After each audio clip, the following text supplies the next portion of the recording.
On today's episode of SPO, Matt and I are going to discuss the names of professional coaches that did you guys hear that? Yes. That was not thunder. Come on, this is just go. If there's no lightning, we can go, right? That's the rule? Yeah. Okay. Welcome to SPO, I'm Evan, and he's Matt. That was not. No, get back in there. That was not lightning. That was not thunder. This is the SPO set. That was most likely gunshot. It's raining. I'm gonna get wet. All right. You guys can get through the rain. Yeah, it's raining. Who cares? Just go. Come on. Wait, I can get. Hold on. I can do the show. Umbrella from the lights. Welcome to SPO. You want me to keep you dry? I am so embarrassed to be a member of the SPO set right now. Oh, wait a minute. I'm getting a call. Fine. We're in a rain delay. They want us to go back to the clubhouse. Let's go dry. All right. Break time. Let's go. Sick of this. Let's get out to the clubhouse. Come on, can you open the door? We're even going to be able to get out of here? So what do you do during a rain delay? I don't know what we got to do, guys, but we're going to be here for at least probably a half hour. They're not doing anything. They haven't even taken the tarp off the set yet. They never take that thing off. The ground crew does a good job, man. They keep the carpet dry. We're the best grounds crew in the game. We really do. They get a lot. They don't get the recognition they deserve. Yeah, did you see what Jose Valverde said? He guarantees the Tigers are going to win the ALDS. Without even coming back to New York? He almost blew the save. What was it, a 20-run lead the Tigers had in that game? Oh my God. You know what? That reminds me of something stupid that Anthony once said. He actually said I was his father. Why would I lie to you? You think I would lie to my own father? Are you kidding me? That's such a ruse. I can't believe he thinks you're his dad. I don't know. Italian. I was going to say I haven't heard anything that's stupid since one of Anthony's game day picks. I do think Clemson is a good team. I do think they're for real, but Virginia Tech's defense gets the job done. The Hokies win this one. Oh, you are right. I think you went with Virginia Tech. We all know how that turned out. Oh, man. But the stupidest thing Anthony ever did is clearly when he pretended to be a women's basketball player. Yes, I am Helga. I come for basketball draft. I try out. I'm good. I should be #1 pick. No, my amor. That was pretty bad. Why would anybody believe that? You remember when he paid that model to say great things about him in the SPO? Oh my gosh, yeah. Oh, I'll never forget that one. He dreamed about that one for weeks. With his goatee, his striking good looks, his wit and charm, Anthony Delacalci. So stay tuned for all that and more Anthony. He used Good that. for him. He He used still that. does. He used that for material for. Oh my goodness. That's Anthony, though. I mean, Oh, I love jeez. Anthony. If I were him, I wouldn't need this umbrella because I would have a mullet over my head. Your mullet would automatically reject any It would lightning that would come here. It's like a lightning rod. Oh, all right. Upset about. All right, cool. Let's go. We're back Nice. on. Rain delay over. It was a wild week for the area NFL teams, and we'll start with the Giants, who got a gift in Arizona. You could call it a gift. I actually agree with the ruling on the field, shocking as it may be.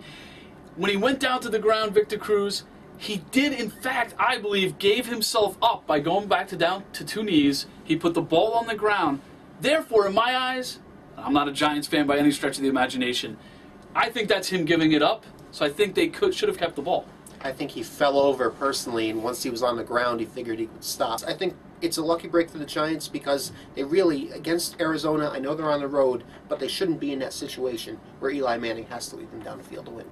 This one, they should have won this game pretty easily. They didn't. Beanie Wells had a tremendous game for the Cardinals. Give them credit. They did come out. It's their home turf. You got to protect your home turf. The Cardinals did that. Eli Manning, perhaps for the first time since the Super Bowl, he actually showed what kind of quarterback he could be in that fourth quarter. Tremendous comeback. They were down by 10, 4 minutes to go, under 4 minutes to go, and they win it in regulation. The Cardinals should trade for Eli because every time he's in that building, he leads them to a win in the fourth quarter. He'd be undefeated, I guess. And speaking of Giants in the future, next week, the game with another NFC West team, you got to think they're going to get a win against the Seahawks. You would think so, but who knows? The Cardinals came out and played very well. The NFC West is down. They've been down for a long time. The Seattle Seahawks, no different. Tavares Jackson's the quarterback. I think that's all you need to know about that team. The Giants should steamroll them. Hey, we said the same thing about the Bills steamrolling the Bengals.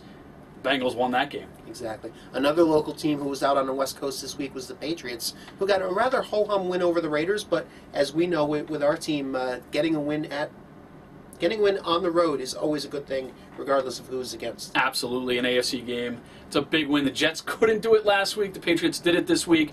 Wes Welker again had a tremendous day. I don't know if somebody's going to be able to cover him this season. It would be nice if somebody did. Maybe they have to wait for Darrelle Revis. Next week, we'll talk about that in a second, to finally cover him. And speaking of offenses that commit turnovers, our beloved Jets had a tough game against a great Ravens defense, no question about it, but the Jet offensive line did not cover itself in any kind of glory trying to keep our franchise quarterback alive. No, Nick Mangold was out again.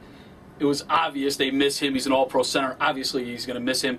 Colin Baxter didn't do well. They brought in Vladimir Dukas for a series or two. He was so bad they yanked him right away. He was a second-round draft pick out of UMass. I don't know how he stays on the team next year. There's no way he can stay on the team.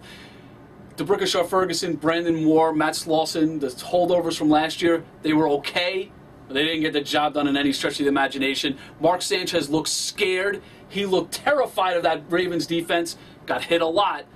And he fumbled the ball 3 times, returned for touchdowns, which is just insanity. And the linemen looked scared. By the second half, they were committing false starts. It seemed like they just wanted to get out of the way of the Ravens' front four. It was dominant. It was all downhill for the Jets offense. I mean, the Jets defense allowed 13 points in this game. Not only that, they scored a defensive touchdown, and they had a kick return for a touchdown. How do you lose that game? How do they rebound coming into playing a rival?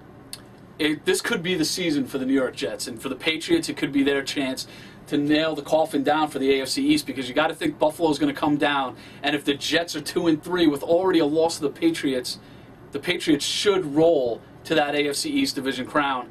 The Jets, they need a big win. If the Jets can pull off this win, and they can, you can forget about the loss to the Ravens, forget about the loss to the Raiders. It's a new team. They're in first place, and everything is good going forward. They'll both be 3-2 with only Buffalo to worry about, and we both think Buffalo is going to eventually come back to earth. We saw Buffalo crash back down to earth against the Bengals. If you want to be a good team, you got to beat the Bengals. I don't care if you're home, on the road, or whatever. They didn't do it. Jets and Patriots still up in the air. The Jets, wow, they have so many problems right now that you can't even pinpoint it. Can they beat the Patriots? Yes. Will they beat the Patriots? Right now, you have to say no. Same thing happened last year, and what happened? Jets came out and beat the Patriots. What does Gang Green do offensively to turn this around? I mean, right now, they don't look like a competent offense, never mind a good offense. They have to run the ball. Everybody says ground and pound. They have to do it. Everybody loves the passing game. I love the passing game. But guess what? It's not working for the Jets. Brian Schottenheimer, we all know it. He stinks as an offensive coordinator. They have to go back to the ground game. Give the ball Sean Green at least 15 times a game. That doesn't even sound like a lot, but they have to do it. Get LaDainian Tomlinson involved. Get Joe McKnight involved. There's a lot of weapons on that offense. You know what they could also do?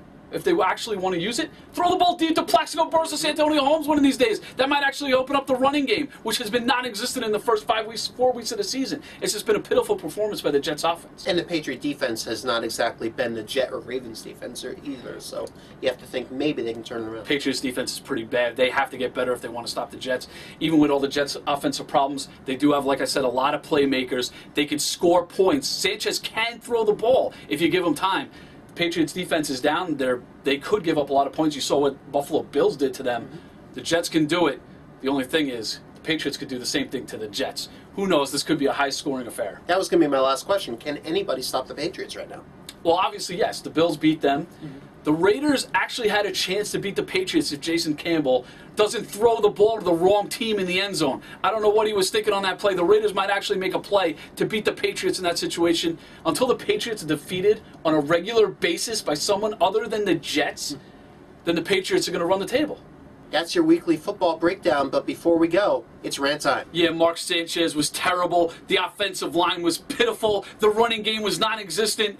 But you know what? It all comes back to one thing. Brian Schottenheimer, the worst offensive coordinator in the history of football. When is Rex Ryan going to learn? Get the ball, get the play calling out of this guy's hands. Give it to anybody. I'll call the plays. Matt Straub will call the plays. Evan Macy will call the plays. They'll do better than Brian Schottenheimer any day. I'm sick of it. Move on, Jets already. God, this is Final Rant. It's Final Take here on Sports Made Online.